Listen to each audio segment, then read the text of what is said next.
نحمده ونصلي على رسوله الكريم اما بعد فاعوذ باللہ من الشیطان الرجیم بسم اللہ الرحمن الرحیم۔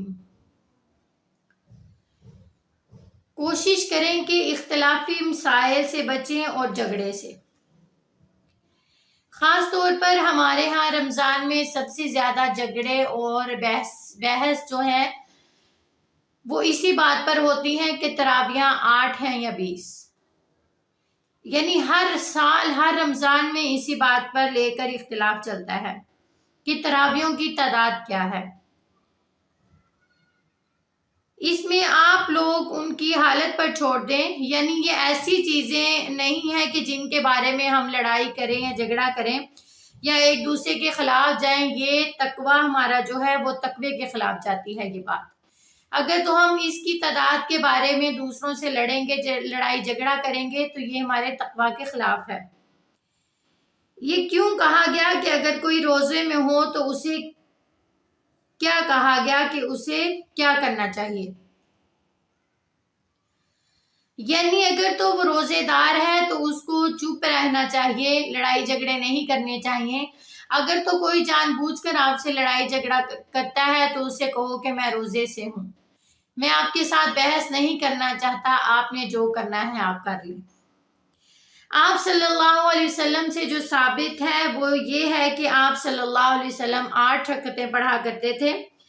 ہاں، زیادہ رکعتوں پر بھی کوئی قید نہیں ہے۔ اگر کوئی 20 پڑھتا ہے تو اس میں بھی یعنی سپارہ مکمل ہوتا ہے تو آپ 20 پڑھ لیں۔ یعنی ہم اگر زیادہ پڑھیں گے تو ہمیں نفل نماز ہے نا، تو ہمیں اس کا ثواب ملے گا، اس میں بحث کرنے کی کوئی ضرورت نہیں ہے۔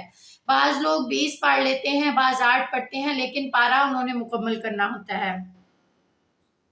یہ ایسی چیزوں میں سے نہیں ہے کہ حلال اور حرام ہم ان کو کاٹ دیں گے۔ نعوذ باللہ، یہ بدعت وغیرہ میں بھی نہیں آتی۔ اس میں فرق صرف اتنا ہے کہ بعض لوگوں کے نزدیک نبی کریم صلی اللہ علیہ وسلم کی سنت 8 رکعتیں ہیں اور بعض کہتے ہیں کہ 20۔ اور اگر کوئی زیادہ پڑھنا چاہتا ہے تو کوئی اعتراض کی بات نہیں۔ یعنی اگر کسی ایسی مسجد میں کوئی جائے جہاں 20 تراویحاں پڑھ رہی ہوں اور اس پارہ مکمل کر رہے ہوں تو آپ 20 پڑھ لیں۔ اگر آپ ایسی مسجد میں جائیں کہ وہ 8 پڑھ رہے ہوں، ان کا بھی پارہ مکمل ہوتا ہے تو آپ 8 پڑھ لیں۔ اپنے آپ کو گناہ گار نہ سمجھے کہ ہمیں گناہ ہوگا، نہیں، کیونکہ یہ ایک قیام اللیل ہے۔ آپ صلی اللہ علیہ وسلم کے زمانے میں اس کو قیام اللیل کہا گیا، یعنی ایک لمبا قیام کرنا۔ حضرت عمر رضی اللہ تعالیٰ عنہ نے اس کی باقاعدہ جماعت کا انتظام کیا۔ یعنی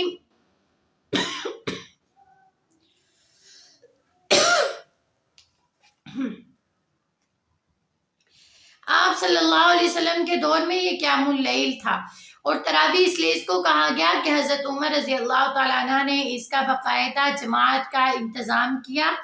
ان میں تو 4 رکعت کے بعد لوگ بیٹھ جاتے تھے، تھوڑا آرام کرتے تھے، پھر اس کے بعد پھر 4 رکعتیں پڑھتے تھے، اس لیے اس کا نام تراویح رکھا گیا۔ یعنی وہ نماز جو تھوڑے تھوڑے وقفے پہ پڑھی جاتی ہو۔ یہ آپ صلی اللہ علیہ وسلم کے قول و فعل سے ثابت ہے۔ تراویح جماعت کے ساتھ پڑھنا زیادہ افضل ہے۔ آپ صلی اللہ علیہ وسلم نے اپنے گھر والوں کو، اپنی بیویوں کو تراویح میں شامل کیا اور طویل قیام کیا۔ خصوصاً آخری عشرے میں رات کو آپ صلی اللہ علیہ وسلم جو ہے وہ قیام بہت زیادہ طویل کیا کرتے تھے۔ اللہ تعالیٰ سے یہی دعا کروں گی کہ اللہ تعالیٰ جو بھی اختلافات ہیں ہمیں ان سے بچائے، آمین۔